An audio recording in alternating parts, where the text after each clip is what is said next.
పరమేశ్వరుడిని పార్వతీదేవి అడిగిన 3 ప్రశ్నలు ఏమిటి? పరమేశ్వరుడు ఒకనాడు కైలాసంలో కూర్చుని ఉన్నాడు. ఆ సమయంలో పార్వతీదేవి భూలోక సంచారం చేసి, కైలాసానికి వచ్చింది. పరమేశ్వరుడితో ఈ విధంగా అంటుంది. స్వామి, నేను భూలోక సంచారము చేసేటప్పుడు, ఒకానొక గ్రామంలో కొంతమంది స్త్రీలను చూసితిని. వారిలో కొంతమంది చాలా సంతోషంగా, తమ భర్తలతో కలిసి ఉన్నారు. మరికొంతమంది స్త్రీలు, తమ భర్తలు లేక దుఃఖపడుతున్నారు. కొంతమంది స్త్రీలు ఎందుకు అలాగా ఉన్నారు? మరి కొంతమంది స్త్రీలు, చిన్నతనంలోనే భర్తలను పోగొట్టుకొని, ఎందుకు జీవితాన్ని దుఃఖమయం చేసుకున్నారు? దయచేసి దాని వెనుక ఉన్న రహస్యాన్ని వివరించండి స్వామి అని అడిగింది. ఏ స్త్రీ సమయం కన్నా ముందే విధవ అవుతుంది? ఈ స్త్రీ తన జీవితాన్ని తన చేతులారా దుఃఖమయం చేసుకుంటుంది. ఏ స్త్రీ తన భర్త అడిగినా కూడా ఇవ్వకూడనిది? దయచేసి వివరించండి స్వామి అని అడిగింది. దానికి పరమేశ్వరుడు ఈ విధంగా చెబుతున్నాడు. పార్వతీదేవి అడిగిన ప్రశ్నలకు పరమేశ్వరుడు ఈ విధంగా చెబుతున్నాడు. దేవి పూర్వజన్మల కర్మ ఫలాలు అనేవి జీవి యొక్క జీవితంపై ఆధారపడి ఉంటుంది. వారు పూర్వజన్మలో ఎటువంటి కర్మలను అయితే చేస్తారో, వారు మరుసటి జన్మలో ఆ కర్మలకు సంబంధించిన ఫలితాన్ని అనుభవిస్తారు.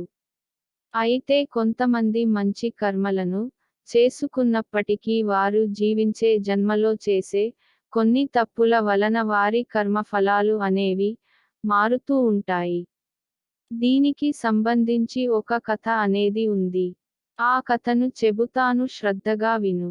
ఈ కథలో నువ్వు అడిగిన 3 ప్రశ్నలకు సమాధానం దొరుకుతుంది అని పరమేశ్వరుడు పార్వతీదేవితో ఈ విధంగా చెబుతున్నాడు. పూర్వకాలంలో రామయ్య మరియు సుగుణ అనే దంపతులు ఉండేవారు. వారు ఎంతో అన్యోన్య దాంపత్యాన్ని గడుపుతూ ఉన్నారు. ఆ ఊరిలో రామయ్య మరియు సుగుణను ఇష్టపడని వారు అంటూ ఎవరు ఉండరు. ఎందుకంటే సుగుణ అందాల రాసే కాకుండా తన గుణం కూడా ఎంతో మెచ్చుకోదగినదిగా ఉంటుంది. అయితే రామయ్య ఆ ఊరిలో కష్టపడి పనిచేసిన కూడా తగిన సంపాదన రాకపోవడం వలన తన స్నేహితుడు అయిన సీతయ్యకు ఎక్కువ సంపాదన కలిగే పని కావాలి అని ఒక లేఖను రాస్తాడు. ఒక వారము గడిచిన తర్వాత సీతయ్య దగ్గర నుండి రామయ్యకు లేఖ వస్తుంది. ఆ లేఖలో ఈ విధంగా ఉంటుంది. రామయ్య, నేను ఒక రాజు దగ్గర మంత్రిగా పనిచేస్తున్నాను. నువ్వు కనుక ఇక్కడికి వస్తే నీకు నేను ఈ రాజు దర్బార్లో ఒక పనిని ఇప్పిస్తాను. కనుక నువ్వు తొందరగా నా దగ్గరికి రావాల్సిందిగా కోరుచున్నాను అని చెప్పి సీతయ్య రామయ్యకు లేఖను రాస్తాడు. దానిని తీసుకుని వెళ్ళి తన భార్య అయిన సుగుణకి చూపిస్తాడు. సుగుణకి రామయ్య ఈ విధంగా చెబుతాడు. ఇక్కడ ఎంత కష్టపడినా కూడా సంపాదన అనేది మనకి సరిపోవడం లేదు. రేపు అన్నా రోజు మనకి పిల్లలు పుడితే ఇంకా కష్టతరం అవుతుంది. అందుకు ముందుగానే నేను రాజు దర్బార్కు వెళ్ళి ఒక మంచి పనిని చూసుకుని కొంతవరకు ధనం కూడా పెట్టుకుని మళ్ళీ తిరిగి వస్తాను. అప్పటి వరకు నువ్వు జాగ్రత్తగా ఉండు అని చెబుతాడు. సుగుణ భర్త మాటకు ఏనాడు కూడా అడ్డు చెప్పదు. భర్త చెప్పిన మాటకు సరే అని సమాధానం చెబుతుంది. రామయ్య సుగుణకు జాగ్రత్తగా ఉండమని చెప్పి సీతయ్య దగ్గరకు బయలుదేరుతాడు. రామయ్య సీతయ్య దగ్గరకు వెళ్ళిన తర్వాత సీతయ్య రామయ్యను రాజుగారికి పరిచయం చేసి ఎంతో నమ్మకస్తుడు అని, చిన్నప్పటి నుండి ఇద్దరు కలిసి పెరిగామని చెప్పి రామయ్యకు రాజు దర్బారులో పనిని ఇప్పిస్తాడు. 1 సంవత్సరం గడిచిన తర్వాత రామయ్య మరియు సీతయ్య రాజు గారికి ఎంతో సన్నిహితమవుతారు. ఒక రోజున రాజుగారు, సీతయ్య మరియు రామయ్య రాజమందిరములో కూర్చుని ఉంటారు. అప్పుడు రాజుగారు సీతయ్యతో ఇలా అడుగుతున్నాడు. సీతయ్య నువ్వు పనిలో చేరి ఇప్పటికే 5 సంవత్సరాలు కావస్తుంది.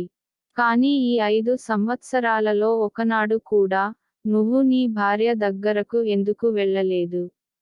అదే విధంగా రామయ్య పనిలో చేరి సంవత్సరకాలం అయినప్పటికీ కూడా ఇప్పటికీ 2 సార్లు తన భార్యను చూసి రావడానికి వెళ్ళాడు.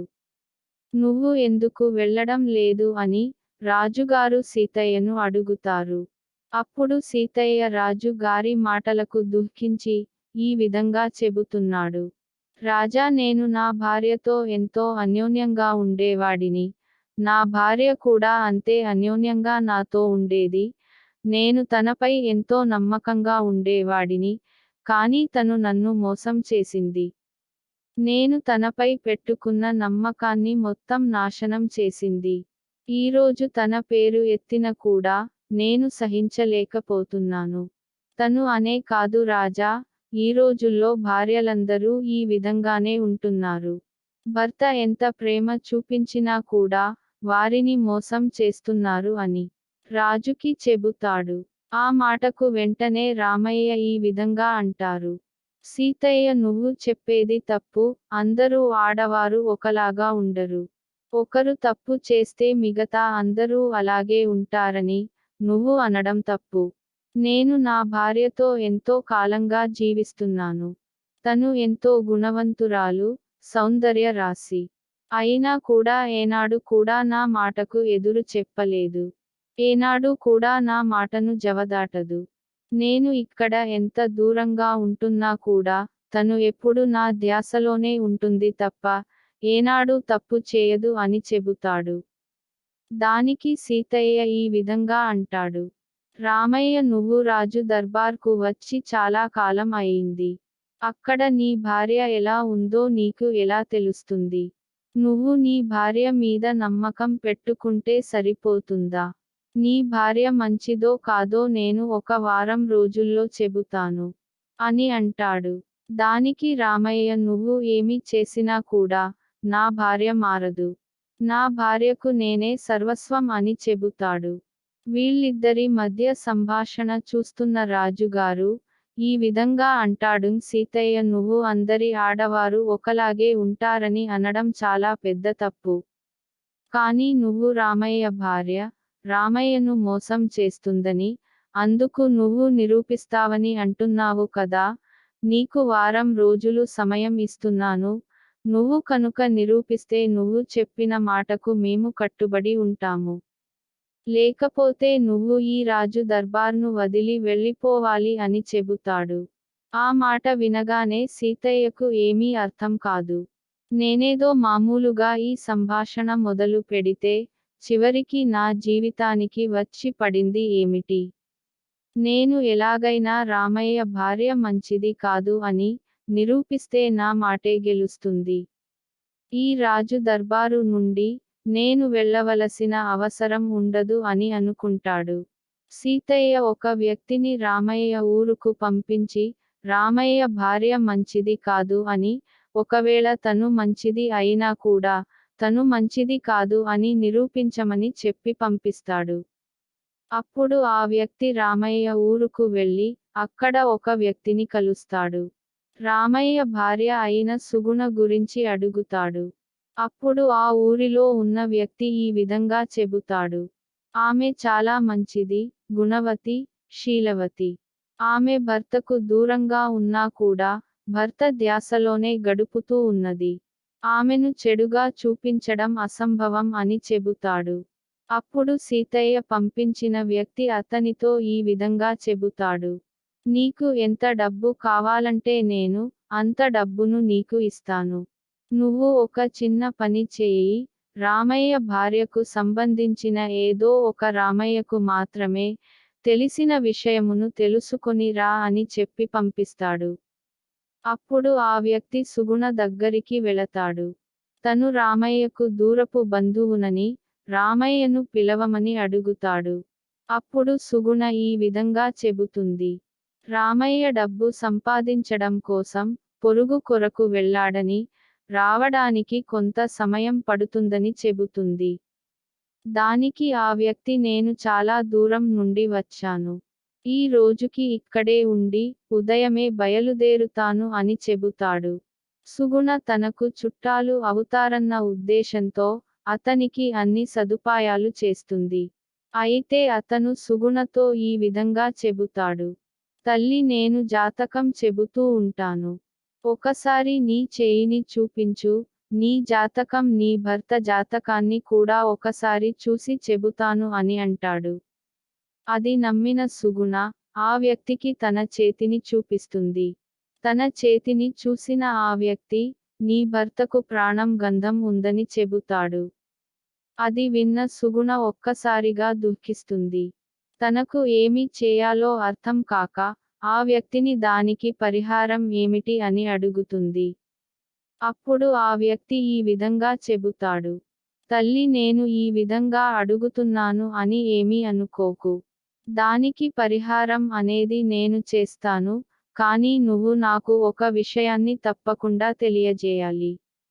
అది ఏమిటంటే నీ గురించి నీ భర్తకు తప్ప, మరెవరికో తెలియని ఒక రహస్యాన్ని నాకు చెప్పాలి అని చెబుతుంది. అది నీ శరీరానికి సంబంధించినది అని చెబుతాడు. అప్పుడు సుగుణకు ఏమీ అర్థం కాదు. నాకు అర్థం కాలేదు మళ్ళీ అడగండి అని అంటుంది. అప్పుడు ఆ వ్యక్తి, తల్లి నీ శరీరం మీద నీ భర్తకు తప్ప, ఎవరికీ కనిపించని స్థానాలలో ఉన్న పుట్టుమచ్చల గురించి ఒకసారి నాకు వివరించు. పుట్టుమచ్చల యొక్క ఫలితాన్ని బట్టి, నీ భర్తకు ప్రాణగణం నుండి తప్పించడం కోసం, ఎటువంటి పరిహారాన్ని చేయాలి అనేది నేను చెబుతాను అని చెబుతాడు. ఆ సమయంలో, ఏమీ తోచని అయోమయ పరిస్థితిలో ఉన్న సుగుణ, తను అడిగిన విషయాలను ఆ వ్యక్తికి చెబుతుంది. ఆ వ్యక్తి సుగుణతో ఈ విధంగా చెబుతాడు.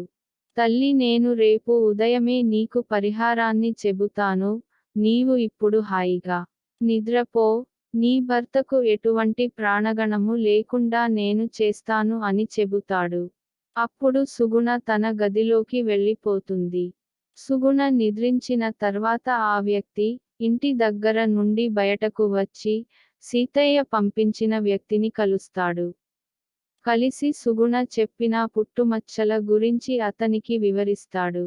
అది తెలుసుకొని ఆ వ్యక్తికి చాలా మొత్తంలో డబ్బుని ఇచ్చి, ఈ విషయం బయటకు రాకుండా చూసుకోమని చెప్పి, ఆ వ్యక్తి రాజధానిలో ఉన్న సీతయ్యను కలవడానికి వెళ్ళిపోతాడు.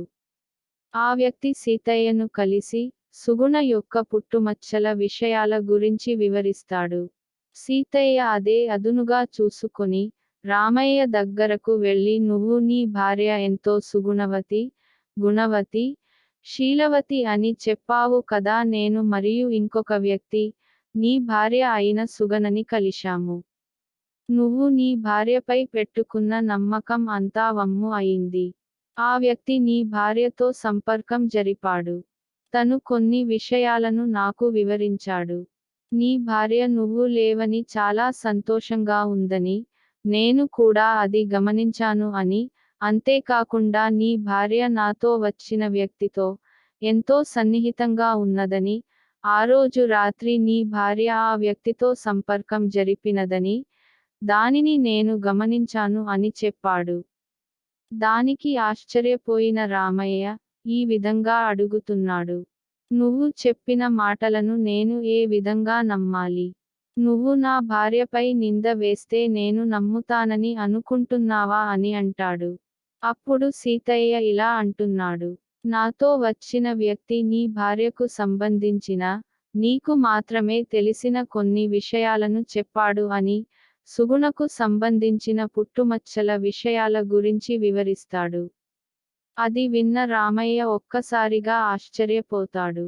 సీతయ్య చెప్పినది నిజమేనని, తన భార్య తనను మోసం చేసిందని చాలా కృంగిపోతాడు. వెంటనే తను తన భార్య దగ్గరకు వెళ్ళి జరిగినది ఏమిటని తెలుసుకోకుండా, భార్యను కొట్టి నిందలు వేసి తనను కలవడానికి రాకూడదని చెప్పి, సుగుణను వదిలేసి వచ్చేస్తాడు. సీతయ్య రాజు గారి దగ్గరకు వెళ్ళి, రామయ్య భార్య అయిన సుగుణ మంచిది కాదని, తను రామయ్యను మోసం చేసిందని చెబుతాడు. సీతయ్య మరియు తనతో వెళ్ళిన వ్యక్తిని రాజు దగ్గరికి తీసుకువచ్చి తను రామయ్య భార్య అయిన సుగుణతో సంపర్కం జరిపాడని తనకు సంబంధించిన పుట్టుమచ్చల విషయాలను గురించి వివరించాడు అని చెప్పాడు.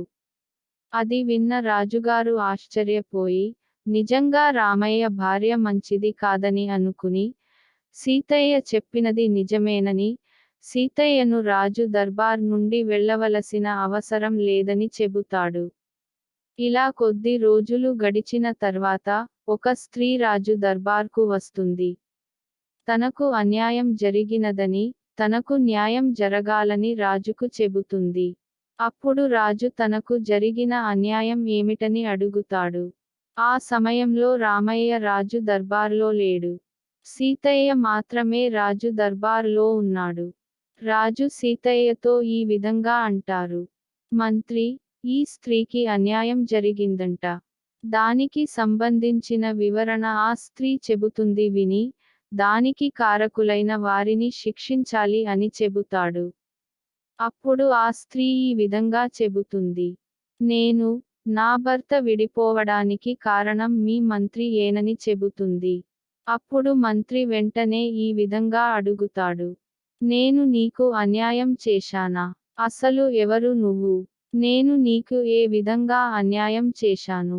నిన్ను ఎప్పుడు నేను చూడలేదు, మాట్లాడలేదు. ఈ రాజు దర్బారులోనే మొదటిసారిగా చూస్తున్నాను అని చెబుతాడు. ఇంతలో అక్కడికి రామయ్య వస్తాడు. మీరు నన్ను ఎప్పుడు చూడనప్పుడు మరి మీరు మా ఇంటికి ఎలా వచ్చారు? ఒక రోజంతా మీరు మరియు మీ స్నేహితుడు కలిసి నా ఇంటిలో ఎలా ఎప్పుడు బస చేశారు? అదేవిధంగా నీ స్నేహితుడు నాతో ఎప్పుడూ సంపర్కం జరిపాడు? ఈ విషయాల్లో వివరించవలసిందిగా కోరుచున్నాను అని మంత్రి అయిన సీతయ్యను అడుగుతుంది. అది విన్న సీతయ్య ఒక్కసారిగా ఆశ్చర్యపోతాడు. ఎందుకంటే సీతయ్య ఎప్పుడూ కూడా రామయ్య భార్య అయిన సుగుణను చూడలేదు. రాజు దర్బార్కు వచ్చింది రామయ్య భార్య అయిన సుగుణ అని సీతయ్యకు తెలియదు. రాజు వెంటనే సీతయ్య వైపు కోపంగా చూసి, ఈమె రామయ్య భార్య, మరి నువ్వు రామయ్య భార్య మంచిది కాదని నువ్వు మరియు నీ స్నేహితుడు కలిసి రామయ్య ఇంటికి వెళ్లారని, అక్కడ రామయ్య భార్య మిమ్మల్ని ఎంతో ప్రేమగా చూసుకున్నదని, నీ సన్నిహితుడితో సంపర్కం జరిపినదని చెప్పావు, అది నిజం కాదా అని అడుగుతాడు. వెంటనే రామయ్య వచ్చి సీతయ్యతో గట్టిగా వాదిస్తాడు. సీతయ్యకు ఇంకా నిజం దాచడం సరికాదని అర్థమవుతుంది. రాజుగారికి జరిగినది చెబుతాడు. అందులో సుగుణ తప్పు ఏమీ లేదని, సుగుణ ఎంతో మంచిది, గుణవతి మరియు శీలవతి అని, తను ఎవరితోనూ సంపర్కం జరపలేదని, జాతకరీత్యా తన భర్తకు ప్రాణగండం ఉన్నదని చెబితేనే తను పుట్టుమచ్చల విషయాల గురించి వివరించింది అని చెబుతాడు. ఆ మాటలు విన్న రామయ్య మరియు రాజు ఆశ్చర్యపోతారు. వెంటనే సీతయ్యకు రాజుగారు మరణశిక్ష విధిస్తారు. రామయ్య సుగుణకు జరిగిన దానికి క్షమాపణ చెప్పి రాజు గారి దగ్గర సెలవు తీసుకొని సుగుణను తీసుకుని తన ఊరికి వెళ్ళిపోతాడు. సీతయ్య భార్య సీతయ్యను వదిలేసిన తరువాత దుఃఖభరితమైన జీవితాన్ని గడుపుతుంది తన ఊరిలో. రాజుగారు సీతయ్యను ఉరి తీస్తారు. ఆ విధంగా సీతయ్య భార్య విధవరాలు అవుతుంది. పార్వతి, ఇందులో నువ్వు గమనించవలసినది ఏమిటంటే, ఇక్కడ సుగుణ ఎంతో గుణవతి మరియు భర్తకు ఏనాడు కూడా ఎదురు చెప్పలేదు. అదేవిధంగా భర్తను ఏనాడు కూడా పేరు పెట్టి పిలువలేదు. తమకు ఉన్నంతలో భార్యాభర్తలు ఎంతో అన్యోన్యమైన జీవితాన్ని గడుపుతూ ఉండేవారు. అందువల్లనే చివరికి రామయ్య మరియు సుగుణ ఇద్దరూ ఒకటయ్యారు. వారు చేసుకున్న పూర్వజన్మ కర్మల ఫలితంగా వారి మధ్యన ఒడిదుడుకులు వచ్చినా కూడా సుగుణ తన భర్తకు ఇచ్చే విలువ మరియు ప్రతినిత్యం తన భర్త ధ్యాసలోనే గడుపుతూ తన భర్తను ఏనాడు కూడా పేరు పెట్టి పిలవకపోవడం, ఇన్ని మంచి గుణాల వలన సుగుణ తన భర్తతో సంతోషంగా ఉన్నది. సీతయ్య భార్య సీతయ్యతో ఎప్పుడు గొడవలు పడుతూ, భర్తను మోసం చేసి వేరే వారితో సన్నిహితంగా ఉండడం, ఇన్ని తప్పులు చేయడం వలన తను చిన్నతనంలోనే విధవరాలు అయింది. అదేవిధంగా దుఃఖభరితమైన జీవితాన్ని గడుపుతుంది. నువ్వు అడిగిన మూడో ప్రశ్న, ఏ స్త్రీ కూడా తన భర్తకు అడిగినా కూడా ఇవ్వకూడనిది ఏమిటంటే, తన కాళ్లను ఏ స్త్రీ కూడా భర్తకు ఇవ్వకూడదు. భర్త, భార్య యొక్క కాళ్లను ఏనాడూ కూడా పట్టుకోకూడదు. అదేవిధంగా భార్య తన కాళ్లతో భర్తను తన్నకూడదు. ఒకవేళ పొరపాటున భర్తకు తన కాళ్లను తగిలినా కూడా, క్షమించమని అడగాలి. ఏ భార్య అయితే తన భర్తను ఎప్పుడూ దూషిస్తూ ఉంటుందో, తన భర్తను పేరు పెట్టి పిలుస్తుందో, అమర్యాద పూర్వకంగా భర్తతో ఉంటుందో, భర్తను విడిచి వేరే వారితో సన్నిహితంగా ఉంటుందో, వారు చిన్నతనంలోనే భర్తను కోల్పోతారని, ఎవరైతే తన భర్తను ప్రేమగా ఆప్యాయతతో చూసుకుంటారో, తమ భర్తకు విలువను ఇస్తారో, తన భర్త తప్ప వేరే వారిని తన భర్త స్థానంలో ఊహించకుండా ఉంటారో, వారు తన భర్తతో కలకాలం జీవించి ఉంటారని పరమేశ్వరుడు పార్వతీ దేవికి చెప్పడం జరిగింది. అలాగే భార్యాభర్తలు తాము చేసుకున్న పూర్వజన్మల కర్మల ఫలితం ఆధారంగా కూడా జీవిస్తూ ఉంటారని, వారు మంచి కర్మలను చేసుకున్నా కూడా ప్రస్తుత జన్మలో పాపకర్మలను చేయకూడదని, పైన చెప్పిన విషయాలను తప్పకుండా ప్రతి భార్య గుర్తించుకోవాలని పరమేశ్వరుడు పార్వతీ దేవితో చెబుతాడు.